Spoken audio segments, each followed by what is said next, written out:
Welcome, everyone. Thank you so much for being here. Thank you to all the folks who are listening live, to the folks who might be listening to this in the future. We are very grateful that you're taking the time to be with us. To start us off, a huge appreciation to Haymarket Books. Thank you, John, for making this happen. Thank you, Dana, and to the whole Haymarket team. I think you make it possible for many of us to learn and grow and transform. So thank you so much. Another shout out to the Network to Advance Abolition in Social Work, which is the sort of organization for tonight's conversation. I am a part of the NAASW, which is a formation that works to interject abolitionist politics and principles into social work, largely through political education, research, and some organizing and advocacy. You can check out our somewhat outdated website at naasw.com. This conversation we're having tonight around racial capitalism and social work and care work is one that we wanted to have for a while, and we finally got our act together, and now we're having it at this sort of particularly complicated and terrible moment that we're in. So I'm going to do some framing and then introduce briefly our illustrious panel, and then we'll get into it. Tonight we are talking about the intersections of racial capitalism and social work and care work, which we're going to sort of talk about that more, and to some degree how that shapes abolitionist struggles and struggles for social justice more broadly. This is the first of what we hope is, or we plan to make a two-part series around the intersections of racial capitalism and social work. And tonight is more about deepening our analysis and trying to go beyond the surface. And the next event will be more about how folks are responding on the ground in the day-to-day. We will talk about sort of how people are resisting in this moment, but it's going to be a bit more analytical tonight. I think as someone who's been in the social work world for a little over a decade and who sort of is in the left subset of the social work world, if one of those exists, it's my sense that in social work education institutions and social work professional organizations and sort of the day-to-day nonprofits doing social work, that on the left of social work there is some shared agreement that capitalism or racial capitalism is bad, and that it is a primary cause of so much suffering and injustice. But my experience is that our analysis we don't have that many opportunities to deepen our analysis beyond that it's just bad. And so there's this recognition, but I think it's harder for many of us to access a place to really deepen our analysis. So that's one of the main points of tonight, is to create a space for people in the social work and social work adjacent worlds to be it below the surface of sort of racial capitalism just being a bad thing, which it is, but we want to go beyond that. One last framing comment. I think language and terminology is often evolving. We are talking about racial capitalism, which is a term coined by Cedric Robinson in 1983, the year that I was born. It's a term that I've only started sort of using in the last 4 years. My sense is that on the left, this is a term that is being increasingly used to talk about capitalism as racial capitalism. And I am by no means a scholar of racial capitalism. You can go on the internet and find many writings and lectures and videos, but I wanted to offer just a little bit to ground us in that term. The great Robin D.G. Kelley, in writing about the work of Cedric Robinson, said capitalism and racism did not break from the old order, but rather evolved from the old feudal order to produce a modern world of racial capitalism dependent on slavery, violence, imperialism, and genocide. And Ruth Wilson Gilmore, who many folks are familiar with, has a now, I think, well-known line where she says, capitalism requires inequality and racism enshrines it. And to me, both of those sort of things are pointing to this idea that racism and capitalism evolved interdependently and now exist interdependently, and you can't have capitalism without racial capitalism. So that's just some grounding framing for our conversation. I'm going to briefly introduce our panels. John, we're going to get the bios in the chat so everyone can read those if they'd like, and then we're going to get into our conversation. So first, we have Mimi Abramovitz, who is the Bertha, Capen, Reynolds Professor of Social Policy Emerita at the Silberman School of Social Work and at the Graduate Center. And for anyone in New York City, and probably far beyond New York City, Mimi is an institution in and of herself. Her work around neoliberalism and ideology and welfare state has been extremely important in my life and work, and for many others. So thank you, Mimi, for being here. Next, we have Dr. Kirk J. James, who is a clinical associate professor and director of the DSW program at NYU Silver School of Social Work, Jay also leads the Evolving Justice Initiative there. Jay is many things. He's a mentor, a teacher, and a friend. Jay, thank you so much for being here. And last but far from least is Premila Nadesan, who is the Ann Whitney Olin Professor of History at Barnard College and the most recent and former director of the Barnard Center for Research on Women that did incredible work under your tenure. And I think most importantly for tonight, you wrote a book called Care, the Highest Stage of Capitalism, which I think is going to be part of what's informing your offerings tonight. And I'll just say, I haven't fully thought through the idea of like one thing being required across all social work education, even though that kind of exists. But I'm like, if Care was required in social work education programs across the United States, we would all be better off. So thank you so much for writing that and for coming to share it with us tonight. So, okay, welcome everyone. We're going to have this conversation in 3 parts, and then we'll open it up for Q&A. So you can put questions in the chat as they come up, and we'll make some time for them at the end.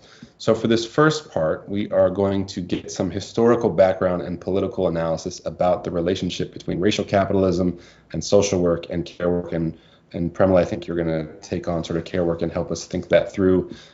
Each of our panelists are going to have about up to 10 minutes. And Jay, we're going to start with you. So over to you, Jay. Hey, peace, Cam. Thank you so much. It is such an honor to be a part of this conversation. It's such an honor and privilege for us to be having this conversation today in this world. And I think you gave an excellent framing, and you talked about care. And I think it's really important for me, as someone who like really roots trauma-informed practice within how I see liberatory work, for us to just really maybe take a minute to just like honor how we're all feeling, like showing up in the world right now, where we're seeing just like inhumanity, right? Which is definitely a byproduct of many of the things that we're talking about today. But I think sometimes in social work, we can talk about these things in theory and forget that these things are happening right now. So I would just love for folks to just really take a minute, welcome yourself to this space, really take a moment to send a prayer to everyone in this world that is like really feeling the brunt of, what it is that we're going to talk about tonight. So I'm just really honored to be here. I'm honored to be a part of this conversation. And I am going to, as much as possible, not make this super academic and really, use my story and the story of mass incarceration to really tell the story of racial capitalism. And, thank you, Cam, for that definition. Racial capitalism is essentially the way that racial hierarchies and economic exploitation are intertwined. So my understanding of racial capitalism began when I was 18 years old.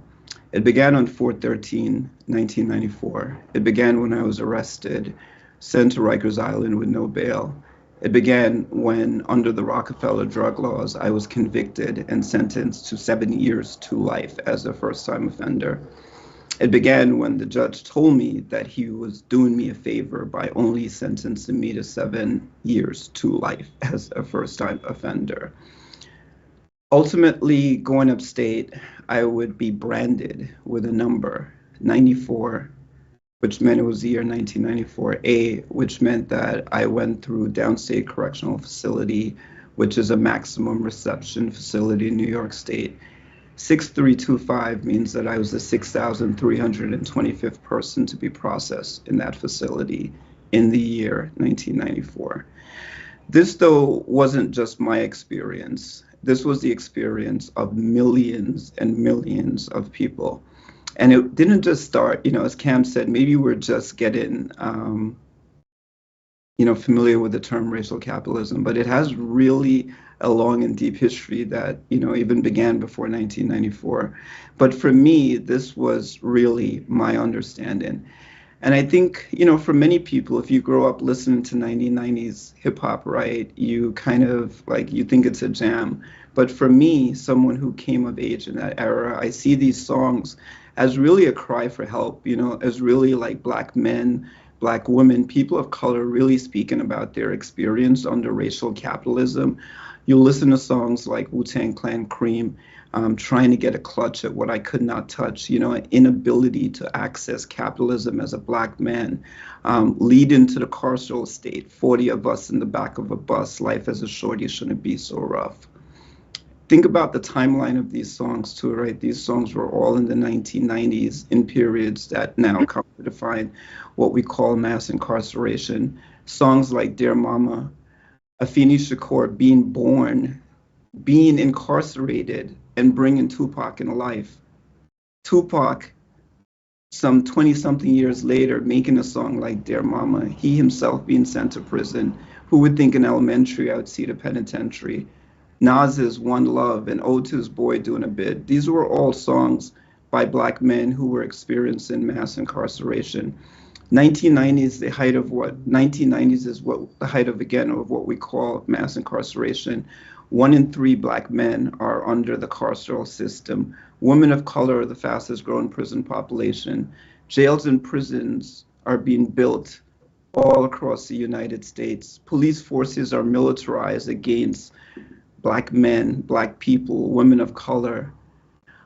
Eddie Ellis, a mentor, did this incredible research from prisons where he found that most of the people being incarcerated came from the most under-resourced neighborhoods in New York City, which ultimately influenced the $1 Million Block study. If we look at Joe Biden's 1994 crime bill speech, we understand the implications of race and the carceral apparatus. We understand the dehumanization that is often taken place when we talk about folks that are incarcerated. But again, these weren't new things. If we're really going to understand, I love Angela Davis's work, who says radical is simply going to the roots, right? And I want to probably take you to the roots of racial capitalism in probably a really quick way. But for you to really understand that this is this is America. This is entrenched in America. So 2 doctrines that we never talk about when we think of racial capitalism. The first is the doctrine of discovery, if you look at the 15th century. And the doctrine of discovery really is the legal and theoretical principle which justifies taking indigenous lands by claiming non-Christian people had no legitimate right to land ownership. This evolves along with the concept of race, which then leads to settler colonialism, which leads to slavery. So if we see these things, 15th century to 16th century, then we have, the United States being settled. We have the genocide of indigenous people. And I think this is important to talk about if we're talking about settler colonialism and we're talking about racial capitalism. So you have America being settled. You have the native population experiencing genocide, and you have millions of African American people being stolen from their homes, from their countries, from their languages, from their families, and brought to the United States. Fast forward a little bit, because I don't have all day. We get to the Emancipation Proclamation, and you have a 13th Amendment, which in a sense ends slavery except for people who are convicted under the law, right? Quote unquote law. One thing to understand about, what we're talking about racial capitalism is that racism was the engine, slavery was the engine that built the United States. So if we take away one engine, we have to replace another engine. And that comes in the form of Black codes, laws that essentially criminalize every facet of Black life. It was a crime to walk on the side of the street. It was a crime to have a conversation with a Black man where you probably disagreed. You could not defend yourself in court. It was a crime not to work for anyone but a white man. So you start to see essentially the criminality of Blackness, which is then followed by convict leasing system, which is a system that then once folks are convicted under Black codes, they're then leased back out to the same plantations. A period so brutal that one of the most famous books from that era is One Dies, Get Another, which just really speaks to the disposability of like Black bodies in a carceral space, you know, even more so than slavery, right? I think there was even more of an acknowledgement of the humanity for people in slavery than there was in this new Black criminality. So you see Black codes, you see Jim Crow laws, you see the war on drugs, which again, like just a regurgitation of ideologies and practices which have historically disenfranchised Black men. But to such a degree, we get to the 90s, where again, 1 in 3 Black men are incarcerated. Over 2 million people are in jail. We have narratives like super predators. We have private prisons, a growth of private prisons, forced labor. You have, for folks that have seen the 13th, I think this is really one of such great examples of how racial capitalism works, is that a lot of the laws that essentially facilitated mass incarceration were done by ALEC, and I'm blanking on the acronym for ALEC, but ALEC was essentially the lobbying group for companies that benefited off the labor, prison labor, right? So you're seeing this direct history, and I think a big part of us understanding racial capitalism and going back towards me bringing my own experience in mass incarceration is that racism doesn't allow us to have a critical conversation. Racism doesn't allow us to have a critical conversation. Racism really informs the dehumanization of the other, which is by design. If we don't see people as people, we're never going to check into these things critically. So the things that I outlined, you know, in terms of like looking at you know, the history of colonialization, looking at the history of slavery, seeing how all these practices are interconnected, seeing how it's interconnected to mass incarceration. These are things that are very accessible to folks, right? So I would hope that there's nothing that we're saying in these conversations that we want you to take as a banking system. My hope is that if I'm saying things, or we're going to say things to you tonight, that force you to think a little bit more critically around the carceral space and how it connects to racial capitalism, that you begin to do some of that work yourself, because these things, again, like are very you know, they're very laid out. They're not things that, like, you know, Cam spoke about being on the left. I don't think I'm on the left or the right. I'm on the side of humanity. And I think we need to do what's best for humanity, and we need to look at the things that have been done to negate the humanity and create the system of another. And I'll pass it. Thank you so much, Jay. Thank you for that deep history and for sharing about your own story. And when we come to the next round, I want to hear more from you on sort of how that all informs your work around social work and how that shapes your thinking around social work. So thank you so much for that. Pramila, if it's okay, I'm going to turn to you to offer us your sort of thinking about history and political analysis around racial capitalism and social work. Yeah, I first of all want to say thank you to Cameron and to Haymarket for all your work in helping put this event together. And thanks so much to Jay and Mimi as well. I'm honored to be in conversation with both of you.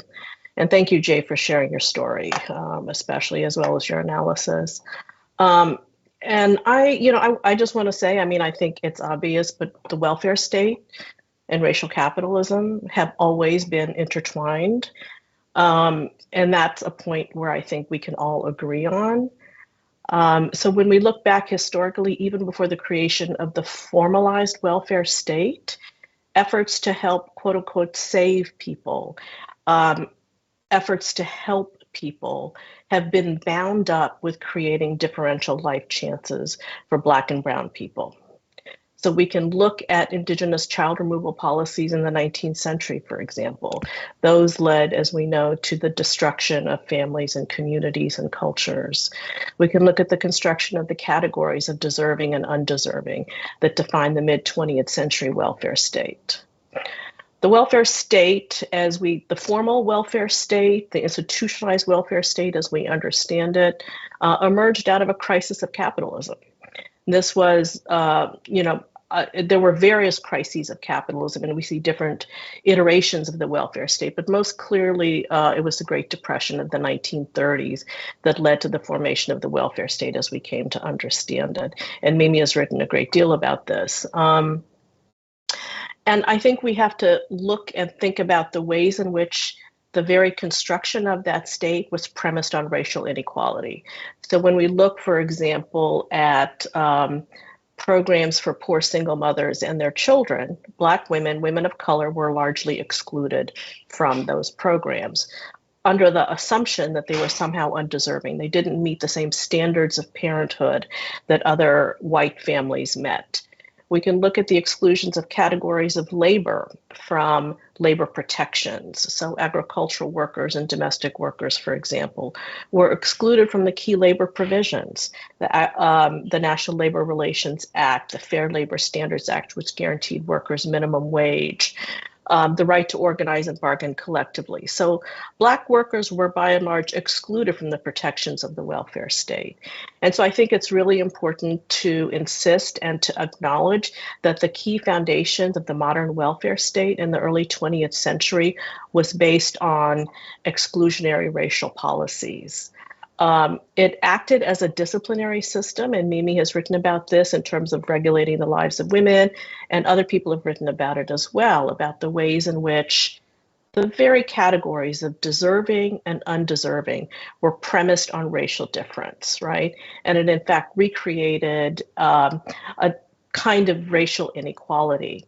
I think part of what we see with the welfare state in the 30s is the creation of a two-tiered system of labor as well, right? So the welfare state not only reflected inequality by institutionalizing certain benefits for white families, by protecting certain kinds of labor and not other kinds of labor, it in fact generates a kind of racial and economic inequality. And I just want to speak for a moment about what Jay said, and I think it's really important. So I think we can think about the welfare state in terms of the ways in which it generated racial inequality. But I think what Jay is talking about, which is extremely important, is the relationship between the welfare state and policing and carcerality. Right? And there has been more research and more writing about this recently. And so again, it's not just that the welfare state is not doing the good that we think it ought to be doing. It's not benefiting the people we think it ought to be benefiting, but it's actually doing a tremendous amount of harm through its multiple ties with policing and with carcerality. And so I think this area of work that has expanded over the past decade or couple of decades is really pushing back on the idea that the carceral state and care systems are on opposite ends of the spectrum. There have been arguments for a long time that what we need is in fact just a more robust welfare state, a more egalitarian welfare state, an expanded welfare state. And I think what we understand now is in fact that's not enough, because the welfare state as the very origins, because of its ties to racial capitalism, really needs to be rethought. Mariam Kaba and Andrea Ritchie call the work that the welfare state does soft policing, right?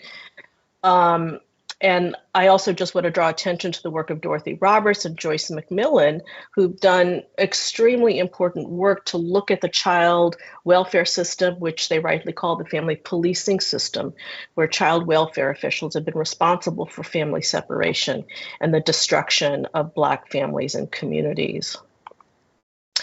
And I will also just say it's interesting to me that part of what we've seen, I think on the one hand, there's this deepening and really powerful analytic approach to thinking about the connections between the welfare state, social work, and racial capitalism and carcerality and policing. And then on the other hand, we've seen in mainstream liberal discourse a resurgence about the value of the social work profession, about the value of the welfare state and care programs. After the dismantling of the welfare state in 1996, and especially during the pandemic, there were calls to reinvest in welfare to bolster social programs. And the assumption here is that such programs would ameliorate the harshest aspects of an unhinged, profit-driven capitalism. And I've written about how this universalizing discourse actually masks who is cared for and who is not cared for, and how the well-being of some people is premised on the exploitation and exclusion of other people. And this valorization of care, which I'm very wary of, really erases the connections between social work, the welfare state, and capitalism. So rather than assuming that any particular welfare program or care proposal is an unqualified good, I think we should be asking questions about its impact, about whether or not it does contribute to harm reduction or whether it recreates the very inequality we're trying to eradicate. Thank you so much for that, Premila. Mimi, I'm going to come to you in just a moment. I mean, there's so much in what you just said. One of the things that we may come back to later that Miriam and Andrea Ritchie wrote about in that book when talking about soft policing is questions about the state and whether the state can ever exist separate from racial capitalism, with an emphasis on the welfare state. Can the welfare state ever exist separate from racial capitalism? So that may be something we come back to. Mimi, I know you have a lot to offer us, so I'm going to turn to you. Okay, well, thank you. And I'd like to extend my thanks too to Cameron, to Haymarket. And Cameron, you were my student many years ago. You didn't mention that, but I thought I would. So I feel responsible for you. And Premila, I've known for many years, on and off, our paths have crossed because of our interest in welfare rights. And Jay, it was so nice to meet you and to learn what you're doing now, your past and your present. So anyway, with that, I will make a few comments. So in the context of racial capitalism, Cameron asked me to talk about the ways in which neoliberalism and managerialism, two paradigms that I have written about and researched, affect the welfare state and social work practice.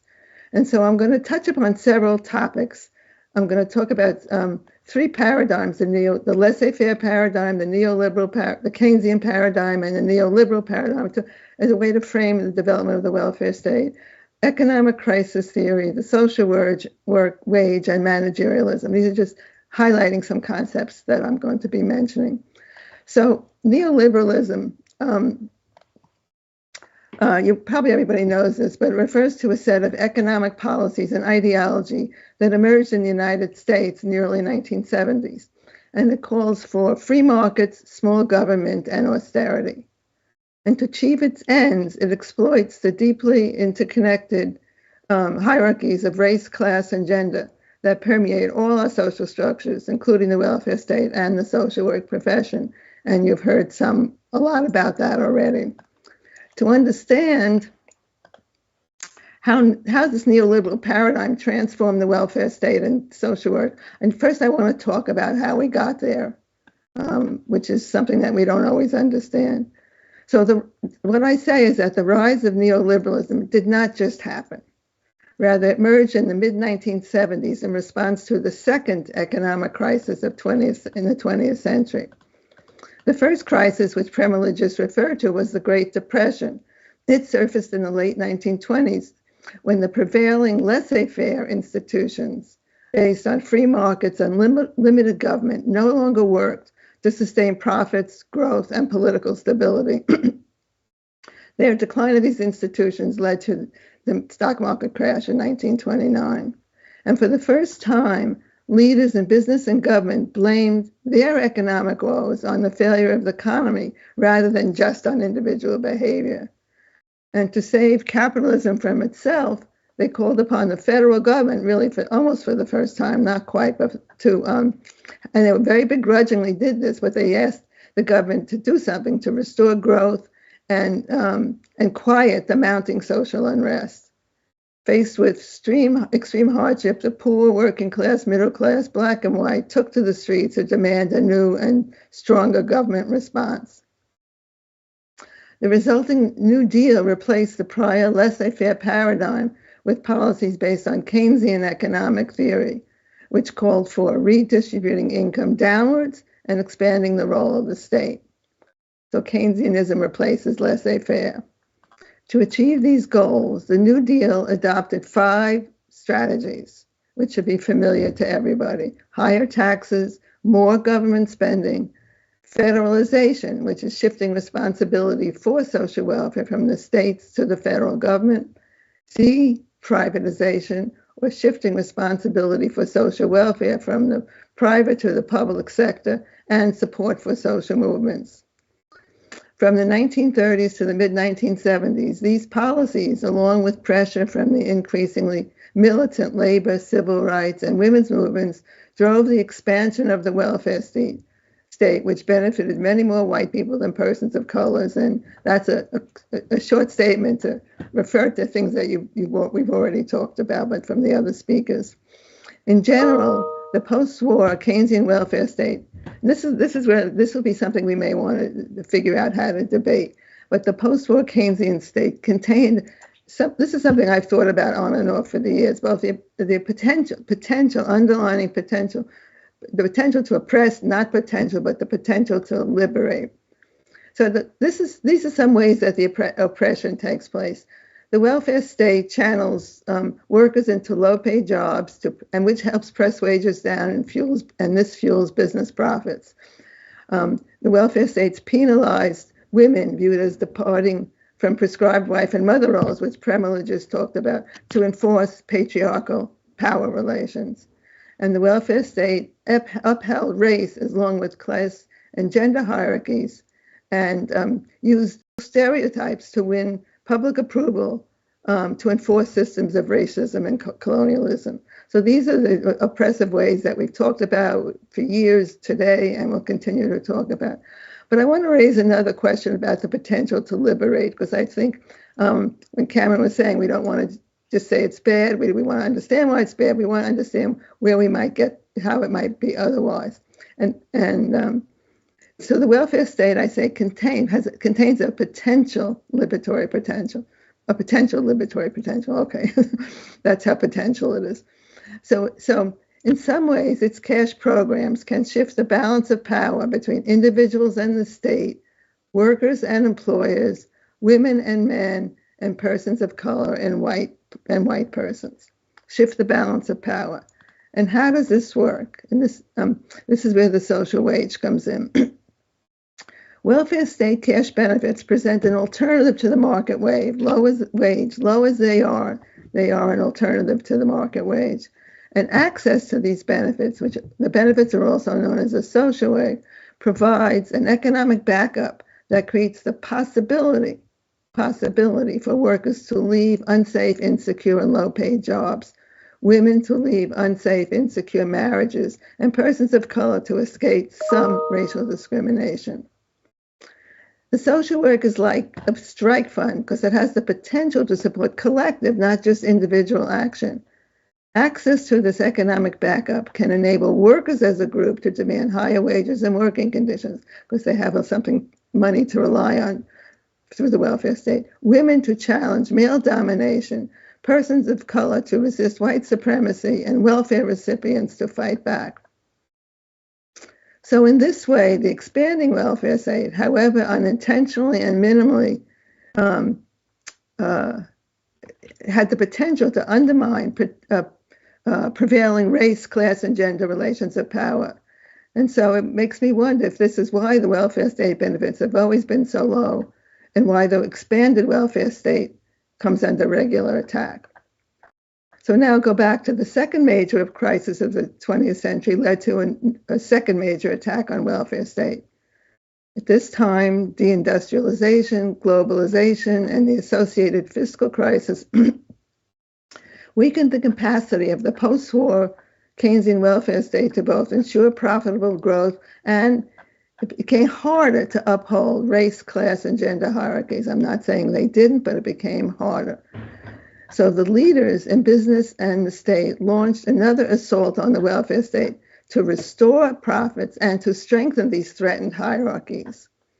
They were aided and abetted by the far right's call for a singular version of family values and a colorblind social order.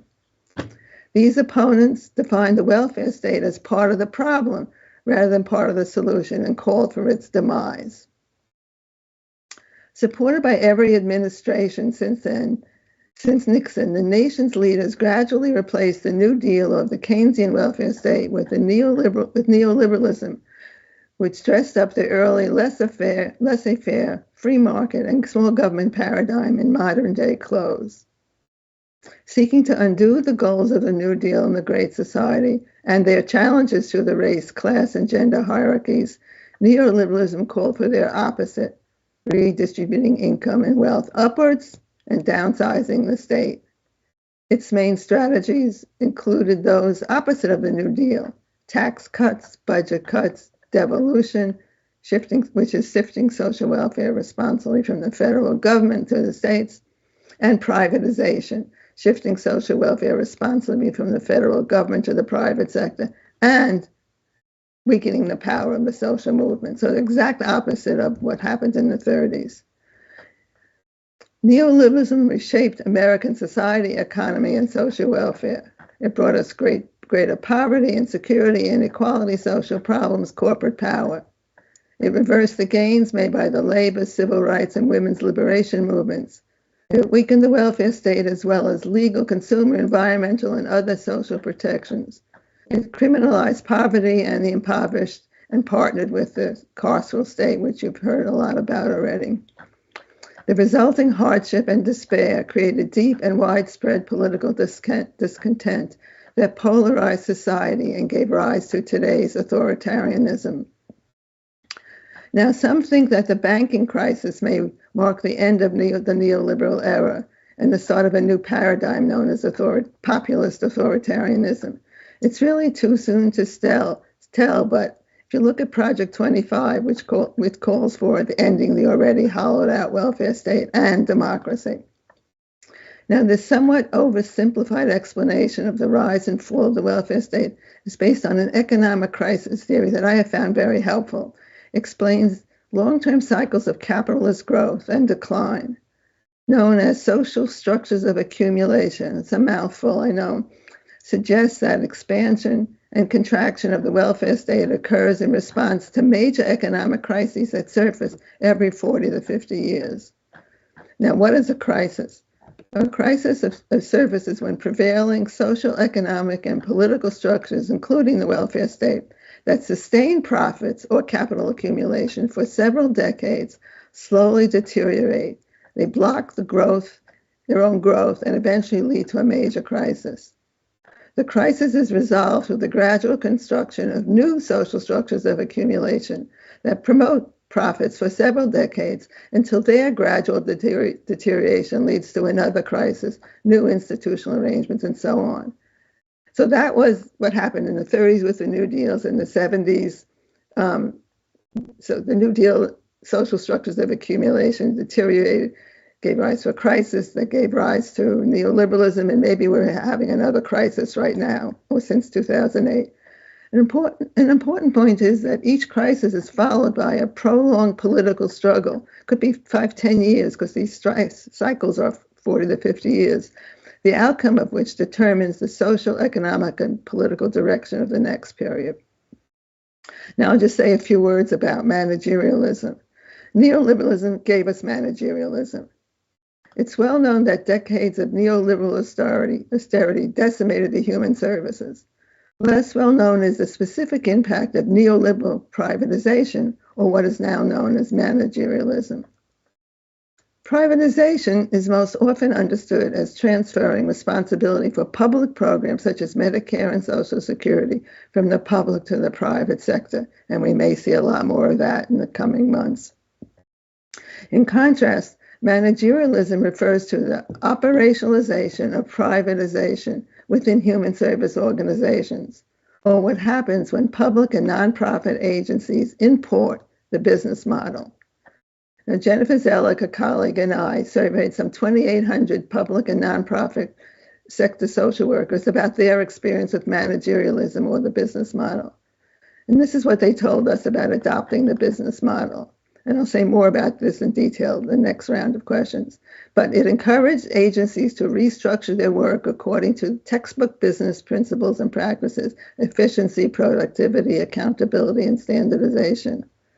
Once trusted because they were nonprofit agencies, then the agencies now have to prove their worth in the business environment.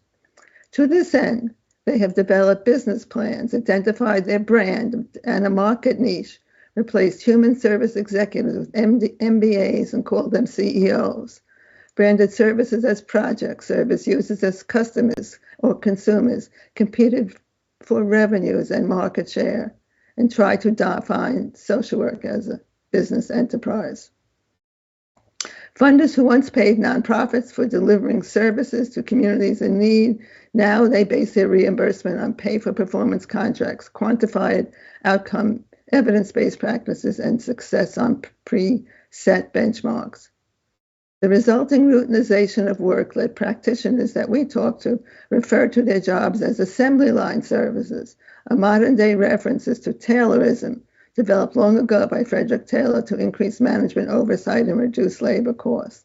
Others spoke of cookie cutter services, the McDonaldizations of the nonprofit sector, and the marketization of social work.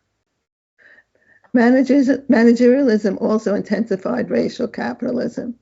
And our sample of 2,800 was about 40% persons of color. And we found overwhelming evidence of racial capitalism, although we didn't call it that then. More Black and Latina than white social workers worked in agencies with the highest commitment to managerialism, and they also served the most stigmatized populations. More specifically, these workers reported troubling evidence of systemic racism in leadership hierarchies, surveillance of workers, respect from supervisors, quality of the physical work environment, exposure to workplace violence, micro inequities, which is organization rather than individual microaggressions, and agency commitment to social justice. More workers of color also reported stress, burnout, ethical dilemmas, and job-related health problems. They were also more likely to resist by bending the rules. The intersection of neoliberalism, managerialism, and systemic racism suggests that social work needs to rewrite its rules to become a racial justice profession. Thank you. Thank you so much, Mimi. I mean, a couple things. One, I was lucky enough to be Mimi's student, and I feel like for those who haven't been lucky enough, you just got a crash course in the heart of Mimi's work. So thank you for that. I also think, I mean, particularly what you just shared, but what all of you shared, some of it's sort of intuitive and simple, and a lot of it requires study. And so I hope this is a resource for me and for others to go back and study, because I think some of this stuff takes time to analyze and integrate. It took me years to get there. I'm kind enough to share all your work with us. I mean, Premila, I'm going to come to you in a second, if that's okay. I'm switching up the order a little bit just to give Mimi a break. I mean, just to pull out a couple things. I mean, one is social work and the welfare state and racial capitalism are all so intertwined, and we can't, at least at this moment, pull them apart. And I think there's some maybe differences of opinion about the state or the liberatory potential of the welfare state. Mimi, you gave this history of where it was sort of less liberatory and maybe inching towards more liberatory potential and then being squashed with neoliberalism.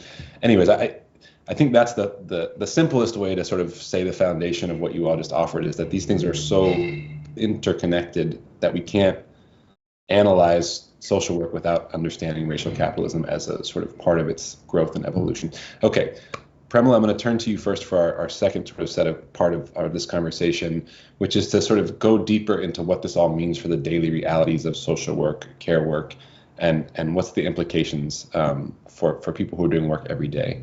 So, Premila, I'm going to start with you and kick us off. Thank you. Yeah, so I just want to thank Mimi also for your comments, and I want to pick up a little bit on where Mimi has left off. And I think part of what's really important about your kind of historical overview, Mimi, is really thinking about the kind of phases of the welfare state and the phases of racial capitalism. So I'll just say that I think it's extremely important to understand that even though racial capitalism and the welfare state, social work, since its inception, have been inextricably tied together, that relationship has also shifted over time. Right. So even though we understand that they cannot be disentangled, or we might disagree about that, but I think many of us believe it cannot be disentangled. It does not mean that relationship has remained the same over decades and over centuries. And I'll just say I've written about the welfare rights movement and their demands for expanded benefits in the 1960s, and as Mimi discussed, my real emphasis in that early writing was about the liberatory potential of movements such as that. But my own thinking, partly as a result of the neoliberal changes that Mimi is discussing, has really shifted. My own thinking has really shifted about the role of the state, and possibilities, I think, have diminished, although not entirely eliminated. And I'll talk more about that in the last question. I think at this moment we are seeing, and I just want to name this, a radical redefinition of the state and government programs, right? And so again, I think every historical moment offers different possibilities for how we can organize. And I would just say that I think that, and part of what I wrote about in my most recent book is to add a conversation. So alongside the really important work on carcerality and social work or the welfare state, part of what I tried to add to that conversation is how over the past few decades, what we've really seen is profit extraction from the welfare state. And this is true, especially since the dismantling of the entitlement of welfare in 1996 that loosened restrictions on how states can spend money. And so after 1996, although some of it existed prior to that, we have seen outsourcing of welfare state responsibilities. We have seen an increasing number of public and private partnerships. We have seen public welfare dollars that are being transferred to private entities, both profit and nonprofit. And this is tied into the managerialism that Mimi discussed, but I think it's actually more than that as well. Right now, only about 25%, just give you one example, right now only about 25% of the money earmarked for temporary assistance for needy families ends up in the hands of families in need. The rest of it goes to administrative costs, to services, and to other state programs. States can actually shift TANF money from TANF into child welfare, for example, to actually separate families rather than supporting families. We have also seen a tremendous amount of corruption and fraud on the part of welfare administrators and welfare officials. And just one example I want to give is from Mississippi, where the director of the Mississippi Department of Human Services, John Davis, funneled tens of millions of welfare dollars, and actually it was nearly the entire welfare budget for 1 year in the state of Mississippi, into a nonprofit that was run by his friends and supporters.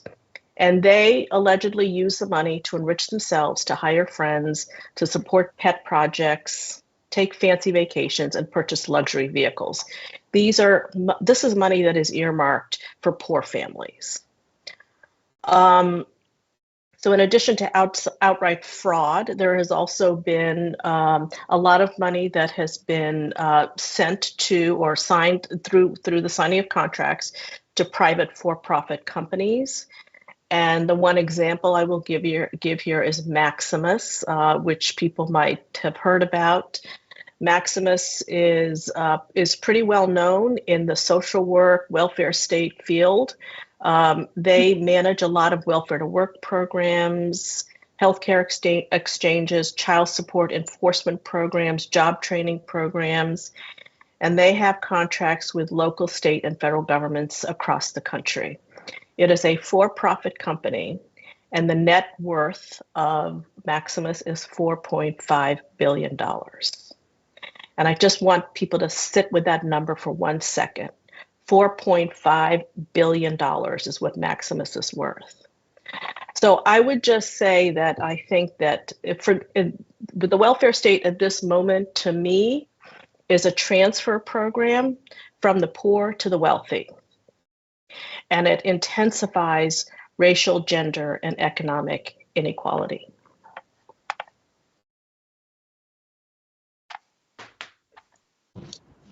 Thank you, Premila, for that. I think I'm just actually going to turn to Mimi and then come back because I'm mulling over what you're saying here. But Mimi, I know you're going to dive deeper into managerialism and what it means for practice today. And then Jay, we're going to come to you. Yeah, I just like to, it's hard not to respond. So if I could just take a minute and respond to your terrific comments, Premila. I think that I don't really have any major disagreement with you. I'm just sort of emphasizing another piece of the story that I've been thinking about for years. And one of the things that more recently came to mind was that, the welfare state's been under attack for over and over again, over and over again. You mentioned several, and I mentioned some of them.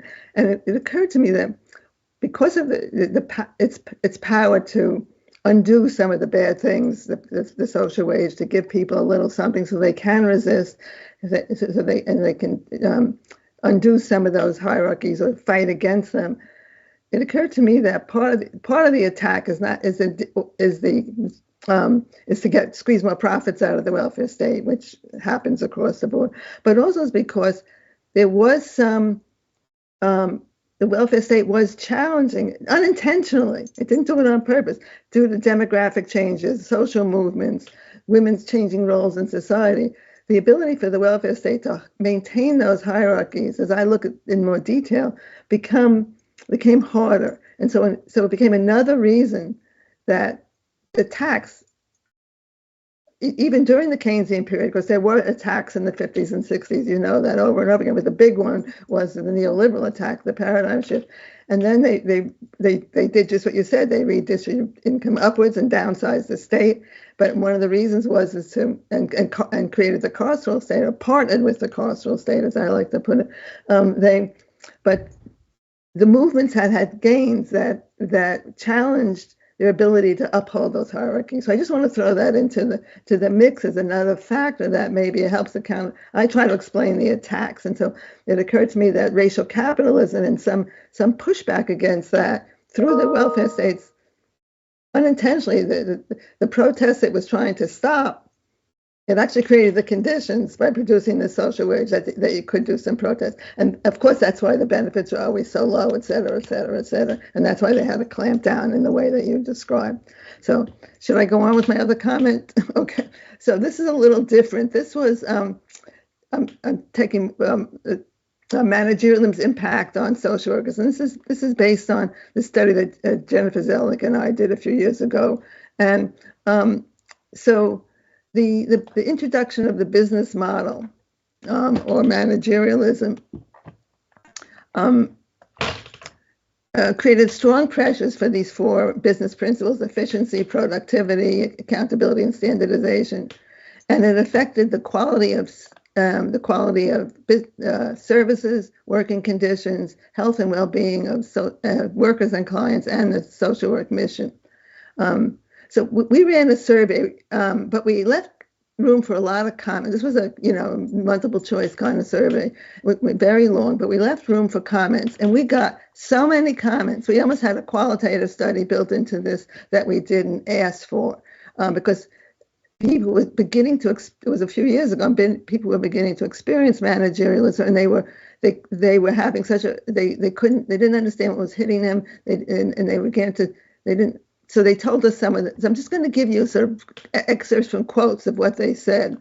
And for the audience here, you'll probably know that what I'm going to say social workers reacted to. These same dynamics were existing in advocacy groups, hospitals, universities, almost so many organizations. So one was the overemphasis on quantitative metrics. They had to be accountable. And so this increased documentation led to more paperwork and more reporting, they told us. The focus on quantified outcomes, evidence-based practices, and scripted interviews standardized individual care and didn't let them do what they were supposed to do. The overemphasis on quantitative metrics led to the reduction of complex human needs and relationships to simplified numerical indicators. More attention to meeting statistical targets and ensuring quality of care. Workers are forced to bypass harder to measure quality outcomes, which reduce the program's capacity, therefore, to address complexities. Those are sort of snippets from their comments.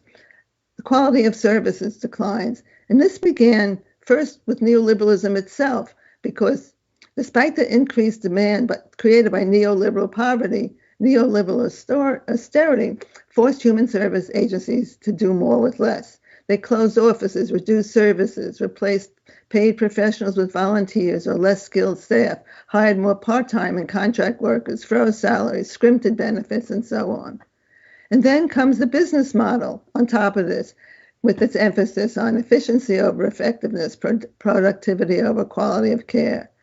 So agency workers reported targeting services to better paying and healthier climates.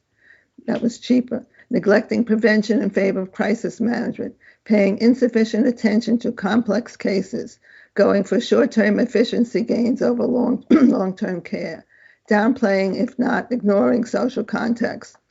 No time to build trust and relationships with clients viewed as customers rather than individuals. The nuanced nature of client needs and human services got lost. So what about the workers? Well, they all most reported a loss of professional autonomy compromised by the business model, increased decision-making by computers, devaluation of professional expertise in favor of standardized services, loss of professional discretion in decision-making about client care, rigid protocols limiting creative problem-solving and the flexibility needed to address individual client needs, more professional dilemmas, conflict between social work values, the best of social work values and the requirements of managerialism, tension between social work's care and control, managerial increasing the control functions, disconnect between managerial goals and client needs, erosion of professional ethics.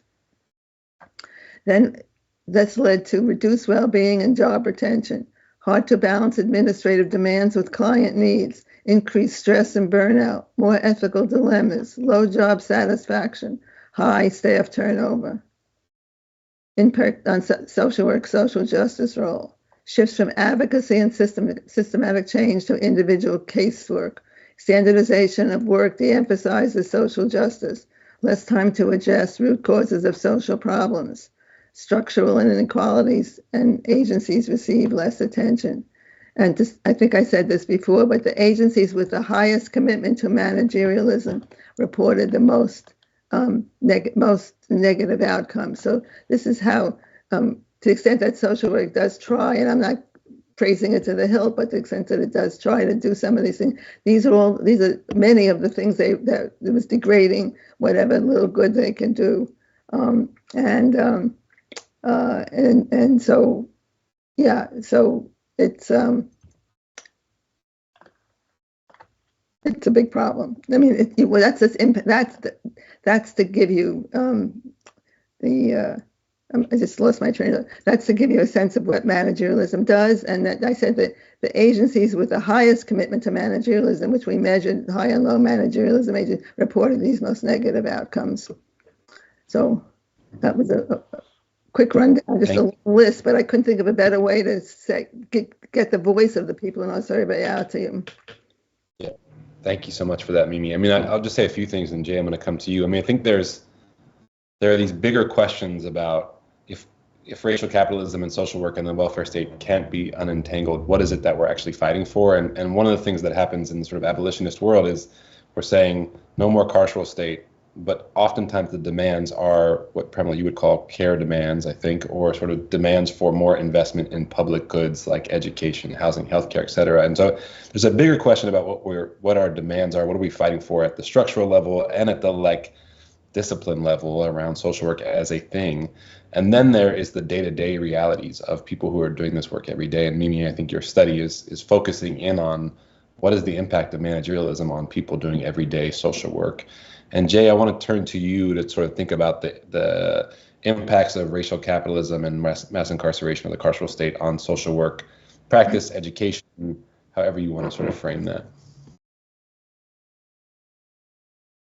Yeah, super big, broad, ambiguous question, right? Thank you.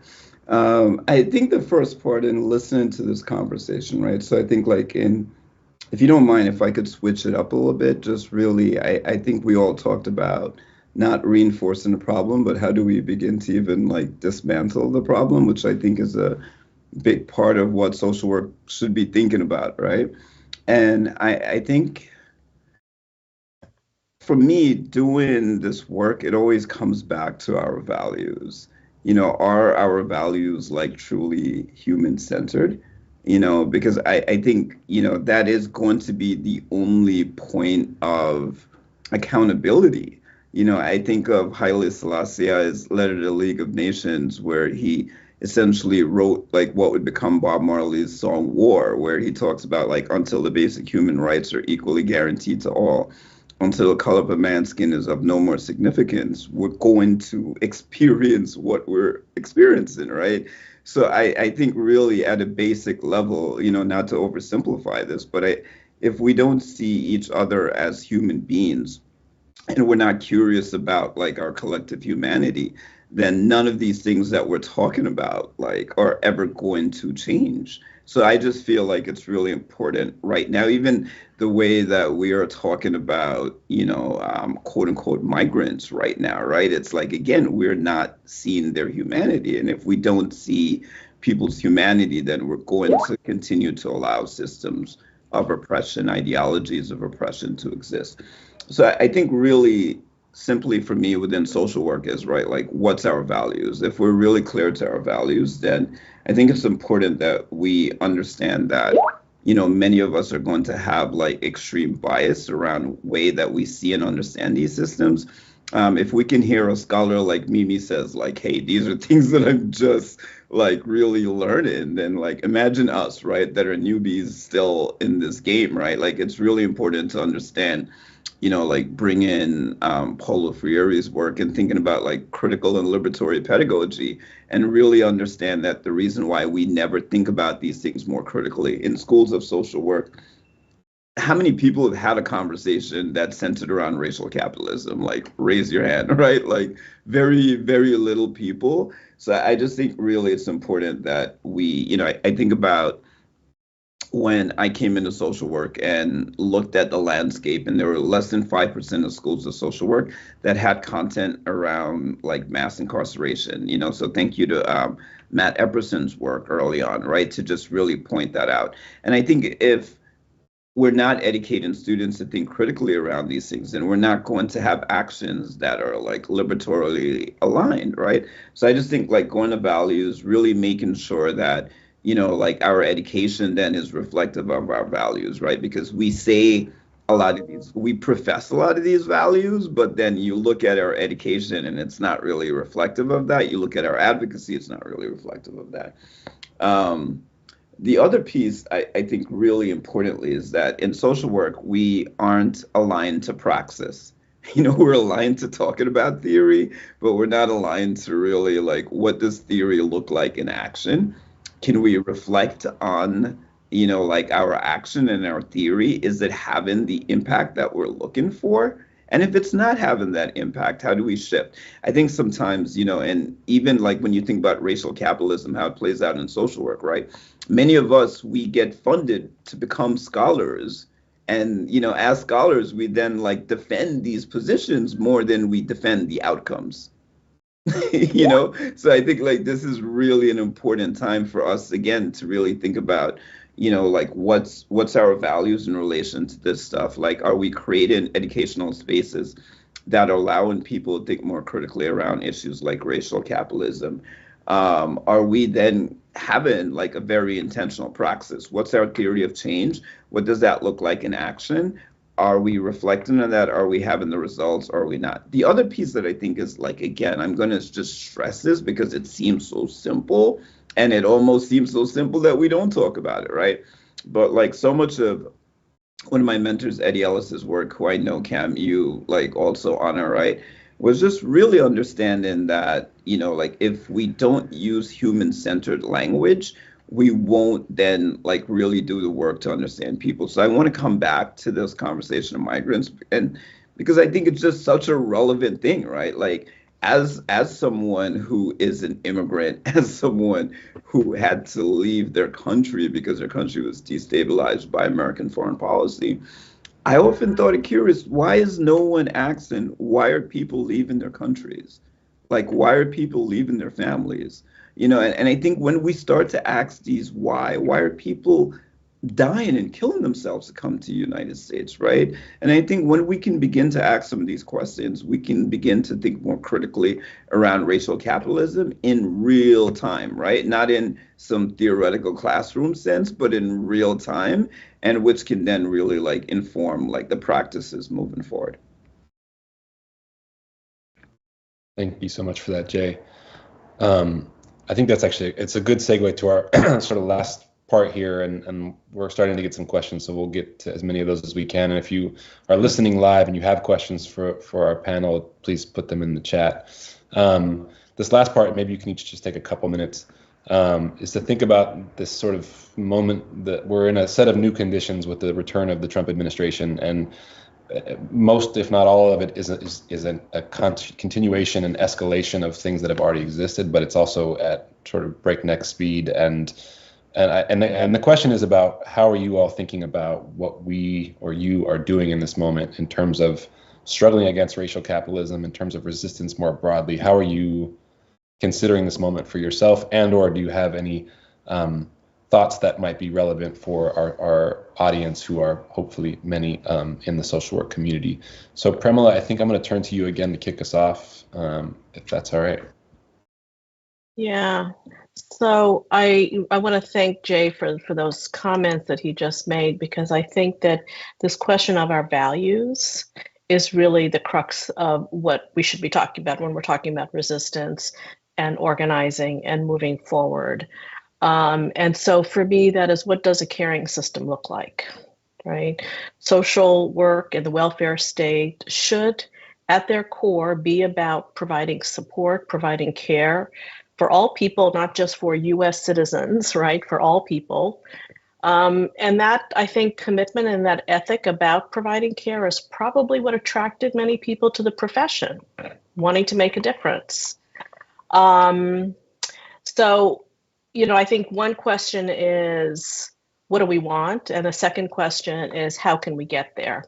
And I don't have complete answers to either of these questions. I will just say that. But I think, you know, as a historian, as an activist and an organizer, I have drawn some lessons from the people I work with. One of the groups I've worked with is a Mississippi Low-Income Childcare Initiative. And I do want to say that I think, you know, Mimi's comment early on that the welfare state does some good is really important to keep in mind, right? So calling for the abolition of the welfare state or abolition of social work is not the same as calling for the abolition of the carceral state, because there is a certain amount of good that can be, that people need the welfare state for. So this group in Mississippi that I work for is a Biloxi-based organization made up of women on welfare and their advocates. And this is a state where TANF payments are about $260 a month for a family of 3, right?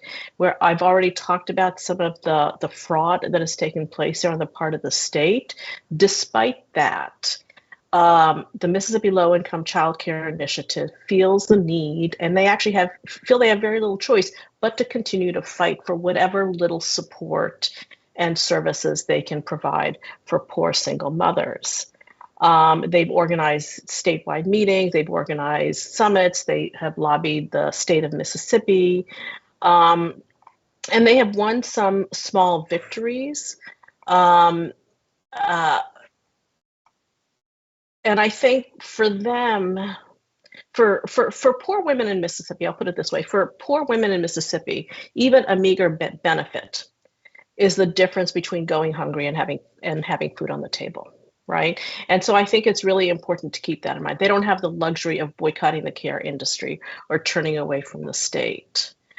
But I also just want to mention the practices of radical care that I have seen, you know, both in the current moment, but also historically, the mutual aid efforts, struggles that the Black Panther Party engaged in, the organizing and service work they did in the 1960s and the 1970s, the Free Breakfast for Children program, the medical and the dental clinics.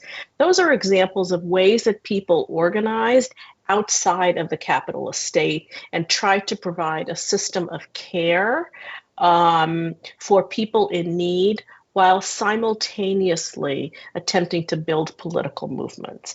And I'll just keep it brief here, and I'll just say, I think for me, that question of organizing, whether one is within the social work profession or whether one is outside of it, that question of movement building is really crucial to thinking about how transformation takes place.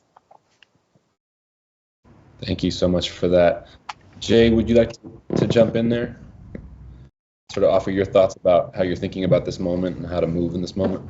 Yeah, I think a lot of around what Pramila said, just really thinking about how are we caring for ourselves in our community right now really feels like a starting point to, a lot of like resistant stuff, right? I think about Audre Lorde, self-care is, like an act of political resistance, right? And I see so many people that are really activated, and we all should be activated, right? It's a lot, but then we have to understand, I think doing liberatory work, like we have to understand like what happens with prolonged activation to us, to our bodies, to our minds.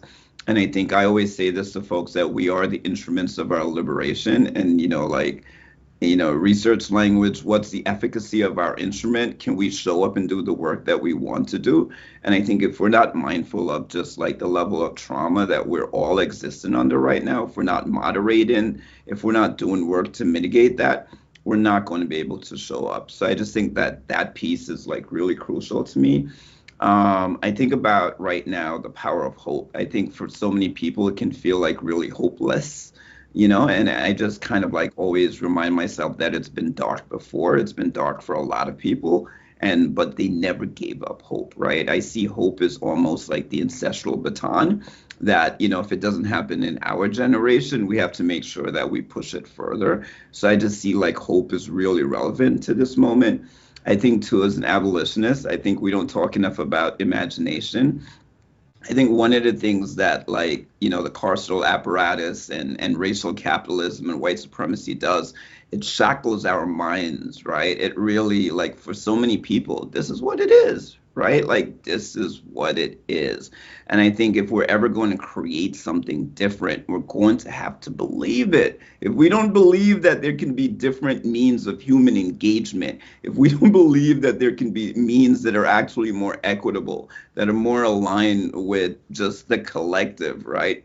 Then it's not going to happen. So I just really feel like, again, to be able to imagine something is going to be really crucial.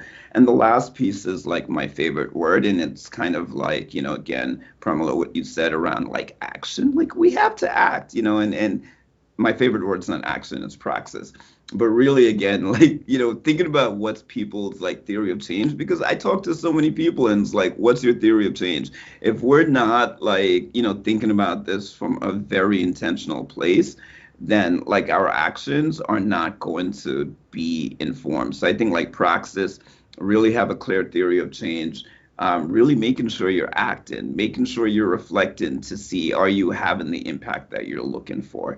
I just think those are things that like are resonating really deeply to me right now. Thank you so much, Jay. One thing to pull out is, in some ways we're talking at this big level of this massive thing called racial capitalism and how it structures our society and our profession of social work and the welfare state. And then there's the way that this impacts everyday lives all the time. And sort of you're pulling at that in a way that I think is just real and helpful. And there's a question in the chat about praxis that hopefully we'll get to. But before that, Mimi, did you want to share some thoughts about sort of how you're thinking about this moment? Well, just thinking about this moment right now, in terms of, well, I'm thinking about rising authoritarianism. It's a little bit off our topic, but I've been thinking a lot about that and how it's how we're going to do so we don't comply with it, because it's very easy to comply with it by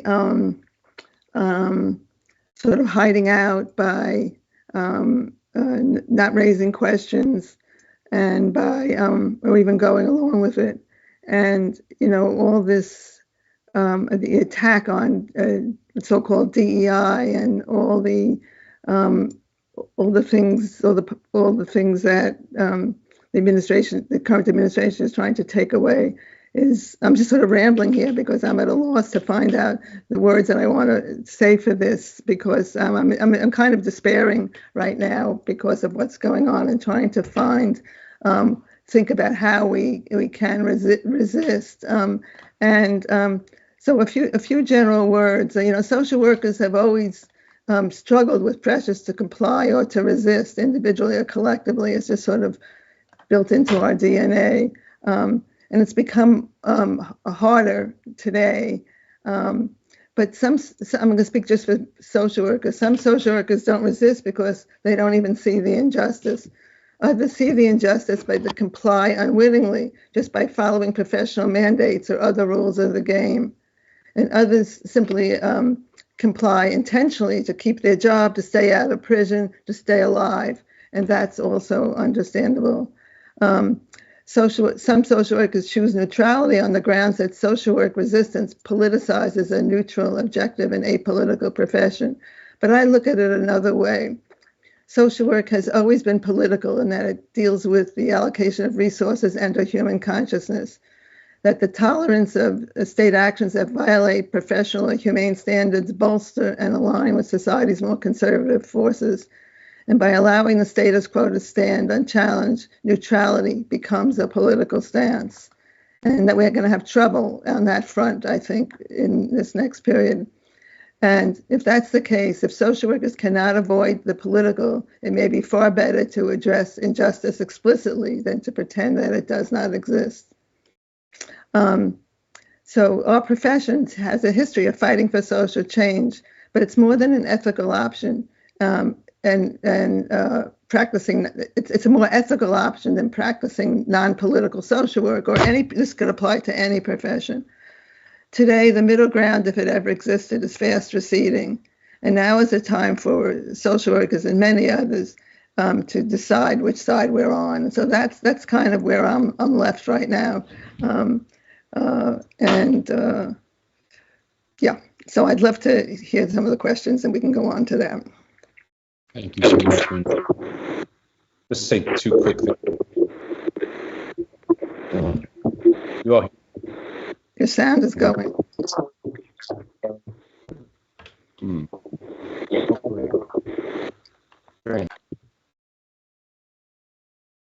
Hopefully that solves the problem. Mimi, would you mind muting the mic actually for a second? Let's see if that solves it. Sorry. Okay, I think we're in business. Sorry about that. Okay, the word compliance is a very helpful. It feels like a portal actually for me in thinking about, one, given how entangled racial capitalism and social work is, like it engenders compliance if you are part of the profession of social work. And then I'm also thinking about the last year and a half plus of genocide in Gaza and what the repression on let's just talk about university campuses has meant in sort of suppressing resistance and in inviting more and more compliance, and whether that's under neutrality or fear or whatever. And now we have an escalation of attacks and sort of landscape of compliance that feels more, I don't know, for some reason to me things feel more compliant than they did. Maybe that's not true, but anyways, then I'm thinking about praxis and like what's a praxis of non-compliance, and I think that's something we could talk about. So I'm going to try and get to at least two of these questions. We have about 10 minutes. So someone, I don't know the name, but whoever offered this question, thank you. The person says, praxis considerations feel underwhelmingly absent from social work, counseling, psychology, etc. What might that look like? Practically, are we going on strike? How might we engage in agitating and disrupting while still offering care? And I mean, I think Premila, you were talking about the Black Panther Party. I mean, we have some historical examples, and I think there are contemporary examples. But what does praxis look like in practice today? So if anybody wants to take that on. I mean, I can jump in. I could start. I think, I always feel you and I have these conversations to some degree, Cam. It's really seen, I like to use this word as harm reduction and like liberatory work, right? So seeing where our work is harm reductive, right? So I think working in communities where we're supporting marginalized people right now is incredibly harm reductive. And I think we all need to figure out what is our positionalities in terms of like creating larger systemic change. So that is something that I will just add like really quickly. Thank you. Mimi or Premila, you want to offer anything? Yeah, I'll just say, I mean, we're talking about social work. I am not a social worker. I'm an academic. I'm a historian. I will say that the profession of history, higher education, is also intertwined with racial capitalism, right? It's true of all the occupations. I mean, we could talk about it, about any occupation, any profession, any field. And I will say that even in the work that I do, I have my job, I have the compliance, I have the grades I have to submit, and the core courses I have to teach, et cetera, et cetera. And then I also try to do, the political work that I can do either on campus or off campus.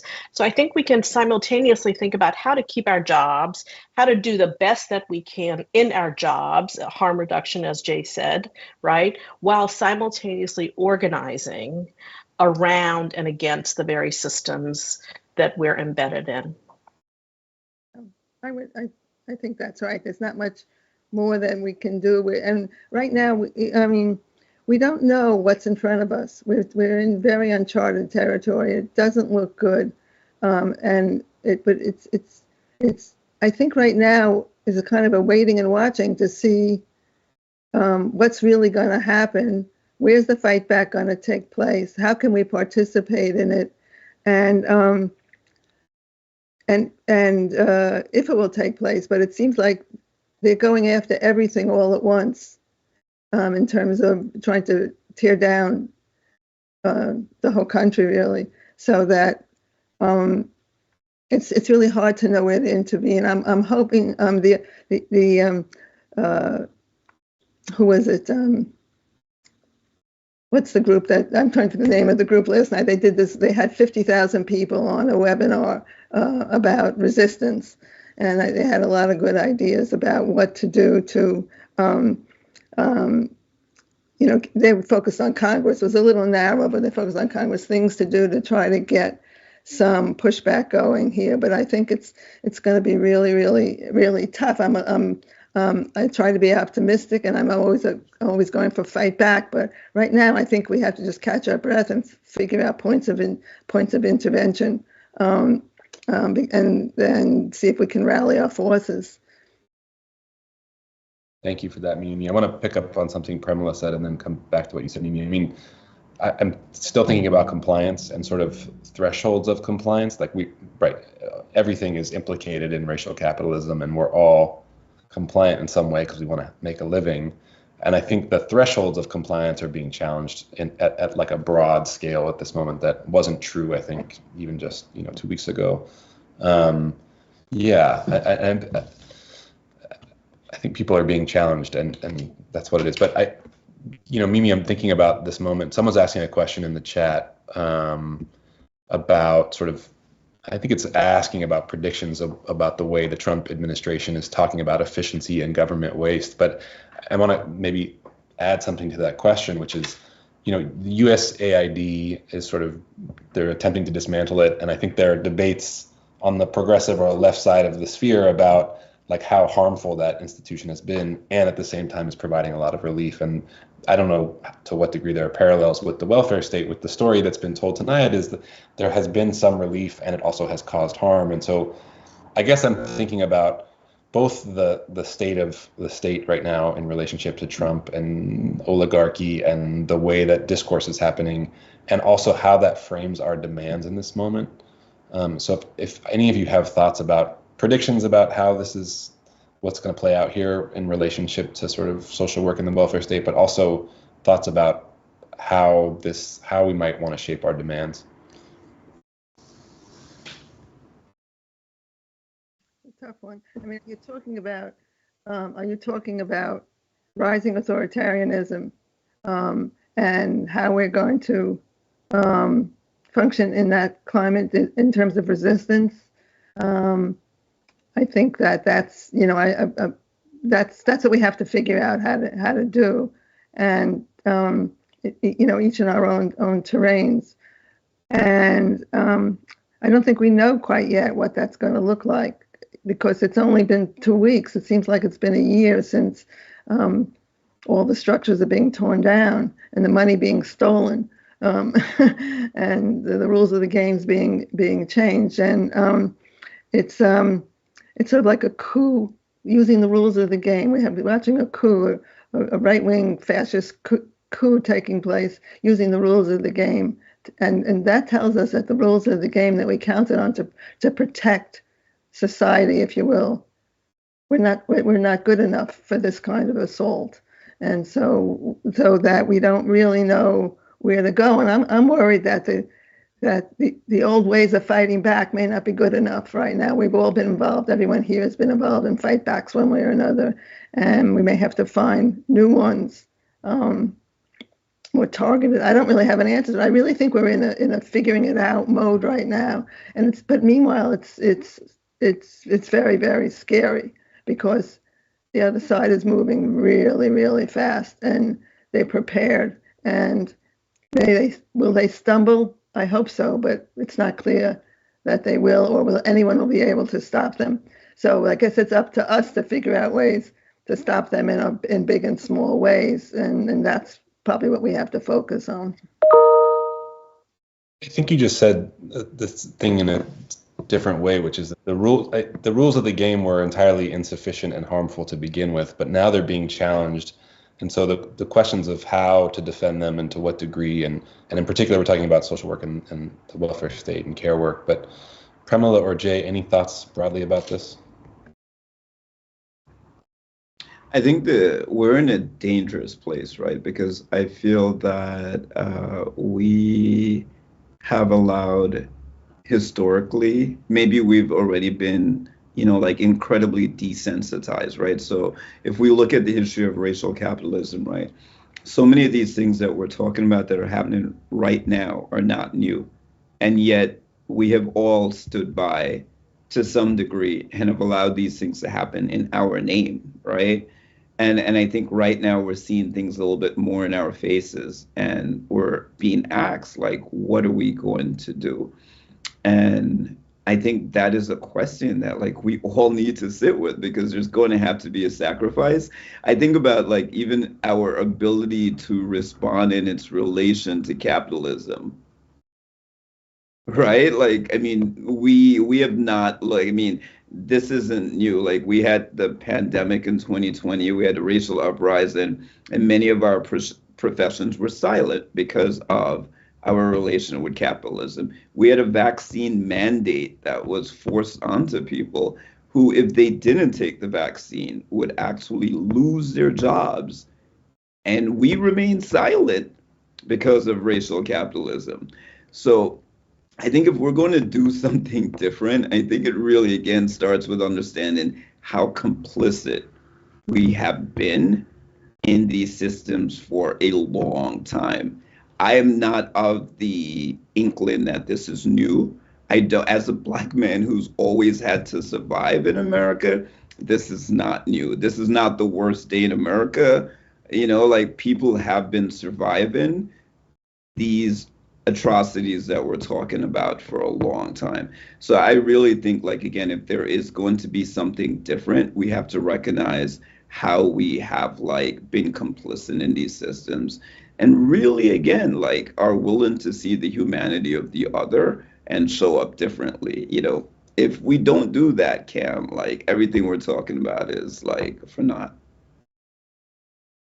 Thank you so much, Jay. Premila, do you want to offer a final word? Yeah, I'll just say, briefly that I think, the one lesson we can draw from history is the power of collective organizing. I don't know what the demand will be, but we do know that collective work, collective efforts are really the only thing that has ever led to any kind of progress. We can be critical about that progress, but I would say whatever people are doing within their professions, outside their professions, to come together as a community and to work out the issues and to talk through the issues and to figure out this moment and figure out some kind of collective action. Thank you so much for that, Premila. I mean, and I think my sense is that there are more formations and organizations for people to join than there were 10 years ago. And so that is a beautiful thing. And the Network to Advance Abolition and Social Work, we post opportunities and we try and mobilize folks too. So with that, hey, there we go. That's the Abolition and Social Work book. It's a great text. Thank you for sharing that. Thank you, Premila. Thank you, Jay. Thank you, Mimi. Thank you, Haymarket. Thanks for everyone who's listening and who will listen to this. We really, really appreciate it. And look out for a part 2 sometime in this spring. And have a good night. you.